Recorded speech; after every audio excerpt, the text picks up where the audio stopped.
Continuación, la biografía de David Hume.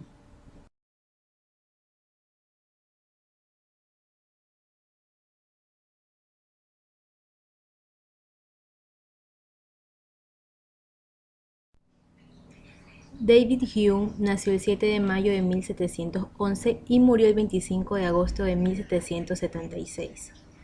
Fue un filósofo, economista e historiador escocés y constituye una de las figuras más importantes de la filosofía occidental y de la Ilustración escocesa. Es el más importante autor de la escuela de empirismo.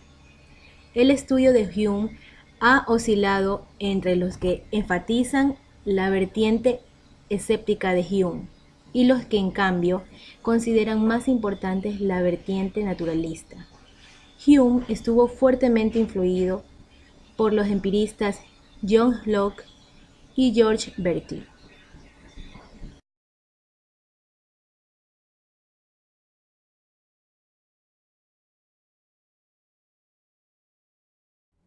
Aunque de familia acomodada, no era lo suficiente para el padre de Hume permitirle dedicarse completamente a la filosofía, por lo que lo orientó hacia la carrera de abogado. Pero Hume abandonó su trabajo y viajó a Francia, donde permaneció entre los años 1734 y 1737, dispuesto a dedicarse definitivamente a la filosofía.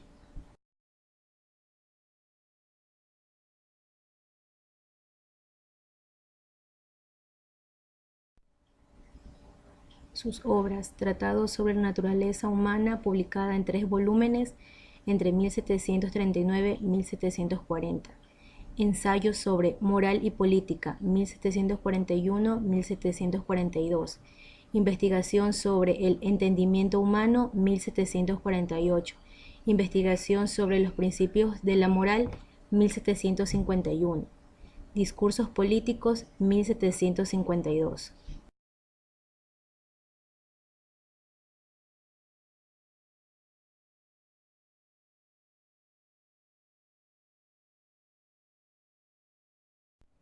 Sus 4 disertaciones: Historia natural de la religión, de las pasiones, de la tragedia, del criterio del gusto, 1757.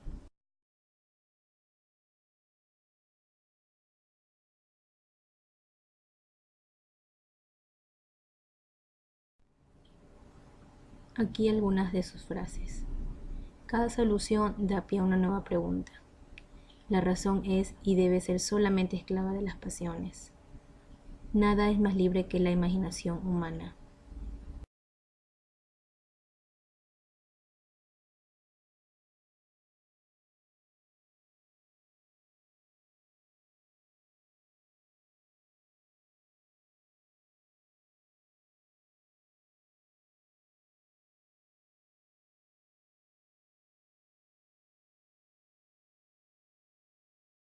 John Locke.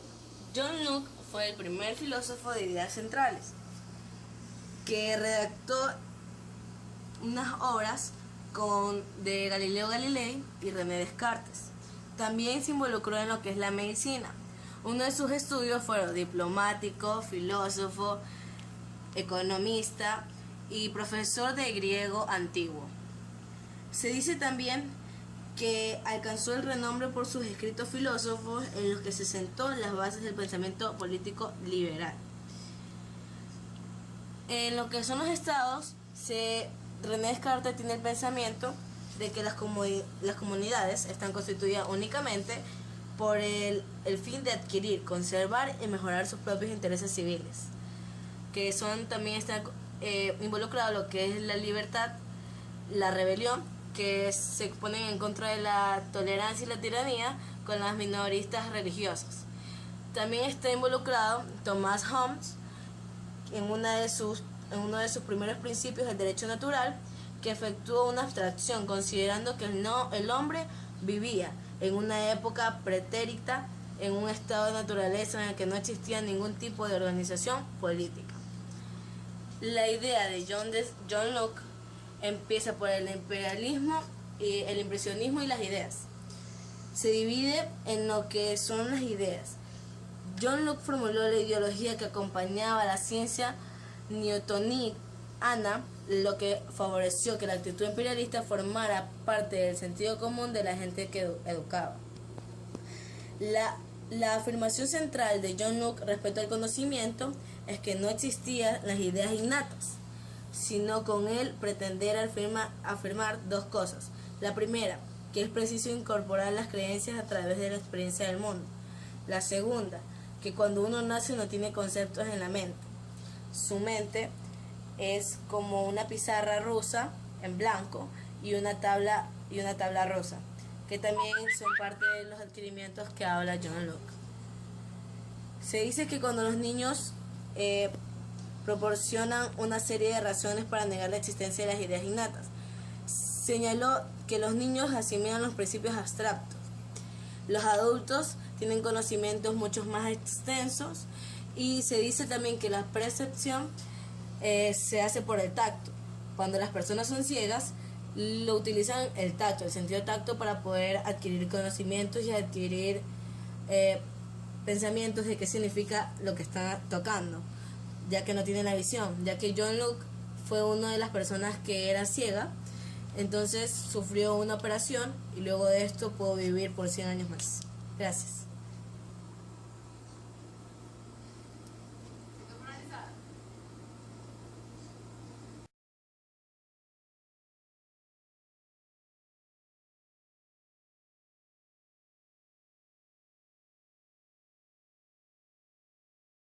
Klepper se crió en el seno de una familia protestante luterana que vivía en la ciudad de Alemania.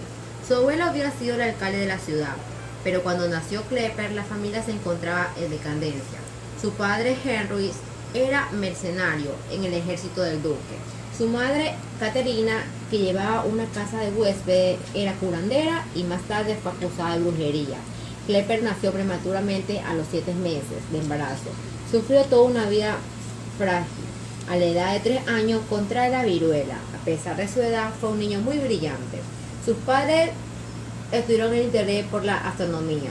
Con 5 años observó el cometa en 1577, comentando que su madre lo llevó a un lugar muy alto para ver el cometa.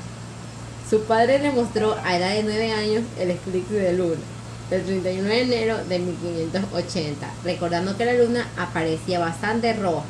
Klepper estudió más tarde el fenómeno y lo explicó de una manera muy hermosa. Obtuvo allí el diploma en la Universidad de Tübingen. Comenzó primero a estudiar ética, dialéctica, retórica, griego, hebreo, astronomía y física, y más tarde teología y ciencias humanas.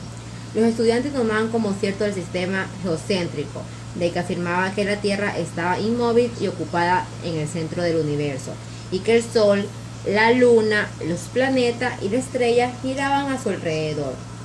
Klepper murió en 1630 en Baviera, en Alemania, a la edad de 58 años. Gracias.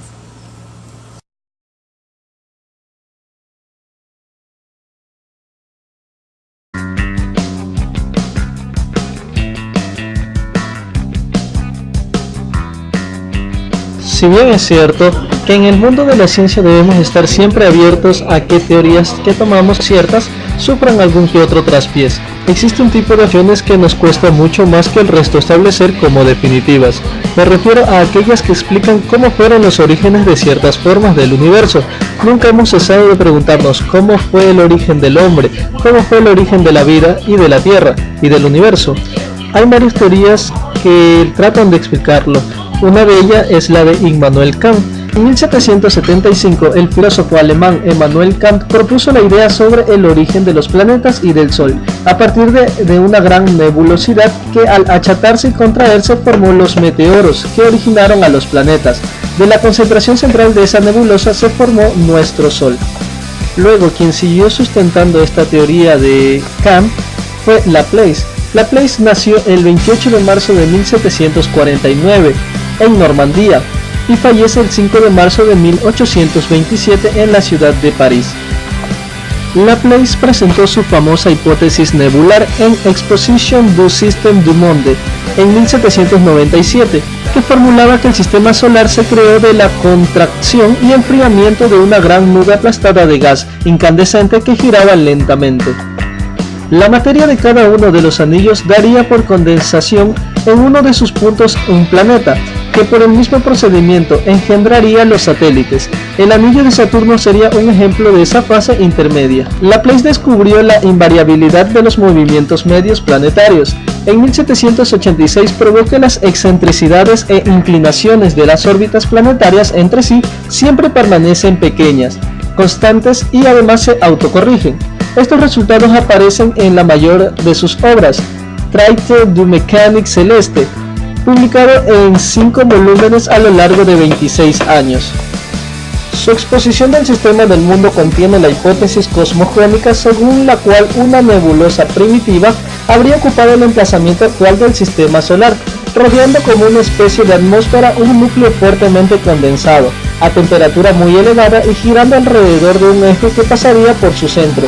El enfriamiento de las capas exteriores, unido a la rotación del conjunto, habría engendrado en el plano ecuatorial de la nebulosa unos anillos sucesivos, mientras que el núcleo central formaría el Sol. La teoría afirma que la nebulosa primitiva se contrajo y se enfrió bajo el efecto de las fuerzas de gravitación, formando un disco plano y dotado de una rotación rápida. El núcleo central se hizo cada vez más grande. Posteriormente, debido al aumento de la velocidad de rotación, aparecieron fuerzas centrífugas que formaron los planetas. La baja velocidad de rotación del Sol no podía explicarse. La versión moderna de esta teoría asume que la condensación central contiene granos de polvo sólido, que crean roce en el gas al condensarse en el centro.